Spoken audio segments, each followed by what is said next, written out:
Earlier I spoke to Brendan O'Neill. Now, last time I spoke to Brendan, he is, of course, the editor of Spiked Online in the UK, and he writes for The Spectator.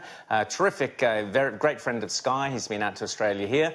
I spoke to him about Boris Johnson and Brexit, and I started off by asking him, mentioning that, of course, the last time he and I spoke, it was whether Boris would actually be Prime Minister. Brendan predicted accurately that he would be.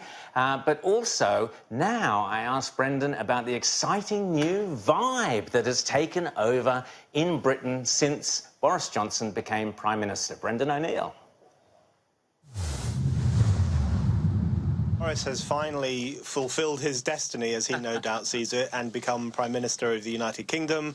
And it's caused what can only be described as hysteria among the chattering classes and the PC elite. I mean, I can't remember a meltdown like this since the Brexit vote itself. I mean, they've really gone completely nuts about the fact that Boris is now in Downing Street. And the way they're talking about it, you'd actually think Britain had just been taken over by, you know, genuine Nazis. I mean, they really are unhinged in the way they talk about Boris as this kind of grave threat to Britain and this evil, racist, misogynistic Prime Minister, none of which is true at all. They've completely taken leave of their senses.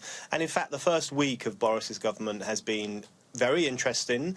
They've come out fighting. Boris, in particular, has come out fighting in relation to Brexit and in relation to the European Union, and has made it clear to Brussels that we're not willing to have the Irish backstop, which is the worst part of the EU deal on Brexit, which would basically mean that parts of the United Kingdom could be kept in the single market. And he's made it clear that we want to change that, we want to get rid of that, and we want to have a fresh round of negotiations in which British interests take precedence. So everyone needs to ignore the Boris derangement syndrome that's taking place in the UK and recognise that actually his government's got off to a pretty good start. It was very impressive. He was very Churchillian. Obviously, he's written about Churchill. When he was flaying Jeremy Corbyn there on the floor of Parliament, it was very impressive stuff. How worried are Labour that they don't have the measure of this bloke? I think they're really worried, and I think the first appearance that Boris made at the dispatch box in Parliament, his first appearance as Prime Minister, he wiped the floor with Jeremy Corbyn. I mean, it was such a humiliating spectacle for the Labour Party. The thing that he did, which was most powerful and which will really have resonated with Labour voters, traditional working-class Labour voters, he really took Corbyn to task for the fact that Corbyn has been a lifelong Eurosceptic. He has been anti-EU all his life. In that sense, he follows in the tradition of great Labour figures like Tony Benn, who all were passionately anti-European Union and anti-EEC. And Corbyn abandoned all of those democratic principles over the past couple of years and has now turned the Labour Party into a Remainer party, into a pro-EU party, into a pro-second referendum party. It is the biggest abandonment of political principle in living memory in this country. It's really astonishing and humiliating for Corbyn. And Boris just dragged him over the coals in relation to that and said, you've abandoned your principles, you were a Eurosceptic and now you're a slavish devotee of Brussels. So all of those things, not only did it provide good viewing for those of us who like to watch what happens in the House of Commons, but also it really signalled that the Boris government intends, I think, to try to tap into traditional working-class Labour voters who feel completely and utterly abandoned by the kind of woke bourgeois machine that the Labour Party has become in recent years. Now, he had a great line about body snatchers. He used the image of the body snatchers, invasion of the body snatchers, how Jeremy Corbyn had changed. But there's another phrase which is doing the rounds to do with, I think it's the undead zombies within Boris Johnson's own party. So these were the Remainers within the Theresa May cabinet, Brendan, who he would very swiftly clean that lot out and put in some very good people like Jacob Rees-Mogg and others. So how much of a threat are those Remainers? Is there a threat of civil war yet to come within the Conservative Party, or are they just going to sit back and hope Boris can get them out of Brexit and win the election?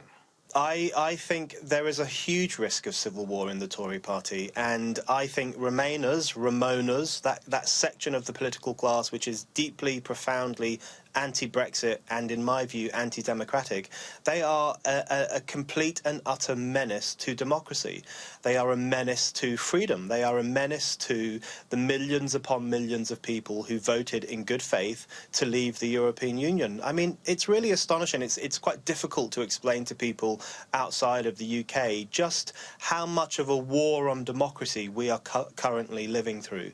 For the past 3+ years, various sections of the establishment, the majority of the establishment, in fact, have declared open war on the democratic mandate, on the 17 million strong vote for Brexit. They're using every single trick in the book to try to make sure that it doesn't happen. And, you know, lots of people, including people in Boris's own government, are saying that if we don't make Brexit happen, then it could be the end of the Tory party as we know it, because everyone will abandon us. But it's far more profound than that. I would say that if they don't make Brexit happen, it's the end of democracy as we know it. Wow. And Britain's claim to be a democratic nation will be massively called into question if the largest democratic vote in the history of this country is not pushed through. So I think that's really what is at stake. And I think some people in Boris's government understand that. I wish more of them did, because then we might have a chance of saving democracy in this country. Now, Nigel Farage, obviously, what's the ground now? Nigel Farage kind of rode in on his white horse a few months ago. In fact, when he was out in Australia, he announced that he was getting back in the saddle and taking the charge up because he was so dismayed about Theresa May's lies and complete incompetence. So we saw the surge for the Brexit party and Nigel Farage. Does, you know, how does your good, honest Brexiteer choose? Do they go for Boris if there's a general election, or do they go for Farage? And do you think Boris will wait to call the general election until after he has delivered Brexit? That's the million-dollar question. My instinct right now is that Boris will try to push through his version of Brexit, which could well be a no-deal Brexit. I don't think it will successfully go through Parliament, because Parliament is absolutely ram-packed with anti-democrats and Ramonas. And I think it might be at that point that he calls a general election to try and get a public democratic mandate for finally leaving the European Union, even though we've given that democratic mandate many times over the past few years. But I think the way in which it's going to pan out will be really interesting. And the question of Farage versus Boris is one of the most interesting clashes at the moment right now. And the way I see it is that the Brexit Party has already had a very positive impact on British politics. As you say, they completely cleaned up at the EU elections in May. They won more than 5 million votes. They were the winning party.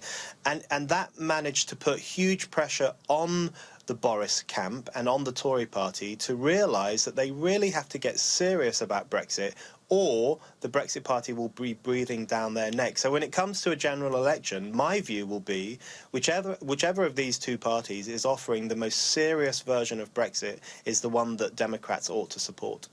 And do you think we could end up with, instead of David Cameron and Nick Clegg, could we end up with Boris Johnson and Nigel Farage after an election in some kind of coalition or joint leadership of that whole movement?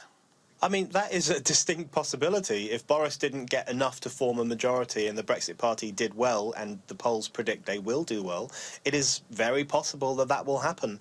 I think there's a bit of bad blood between Boris and Farage, and I do think they have different views of what Brexit means. And, you know, for example, Nigel Farage and the Brexit Party don't just want to get Brexit over the line. They also, as their slogan says, they want to change politics for good. So they want to shake up every facet of British politics, from the civil service to the House of Lords and all the other kind of anti-democratic layers that currently exist. So they do have a more radical take.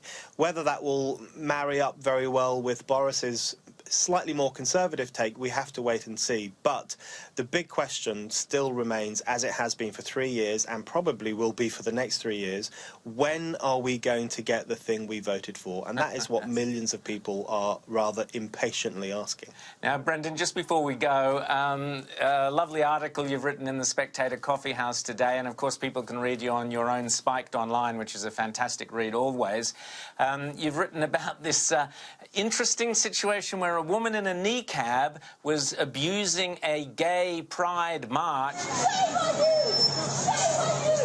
Shame on all of you! Shame on you! So you had classic homophobia coming from a woman in a niqab. Tell us this story. It's extraordinary. It's really an extraordinary video clip that has now gone viral of this woman covered from head to toe in this medieval black cloth, screaming at a pride marcher, saying, "Shame on you, you people are despicable," and as you say, God made Adam and Eve, not Adam and Steve. Really bizarre spectacle, and it's really thrown the woke left into disarray. They don't know which way to turn because, of course, they're very pro-pride and pro-gay, but they also think it's a tantamount to a speech crime to criticise anyone who wears the niqab or to criticise Islam in general. So they're really torn over this, and I've noticed they've been far softer on this woman than they would normally be on homophobes, which suggests that their determination never to raise a critical point about Islam has really reached pathological levels. And the argument I would make is that Islam, like every other ideology and religion and creed, needs to be as open to frank criticism and mick-taking and ridicule as everything else. And that's the message I would take. If we really want to challenge these backward views that this woman was spouting, we have to subject her faith to public ridicule. Absolutely. And Brendan O'Neill could chat for hours. No one does mick-taking better than you do, and you certainly keep a great eye on the madness of identity politics in the UK. Always great to talk to you. Thanks so much, Brendan O'Neill.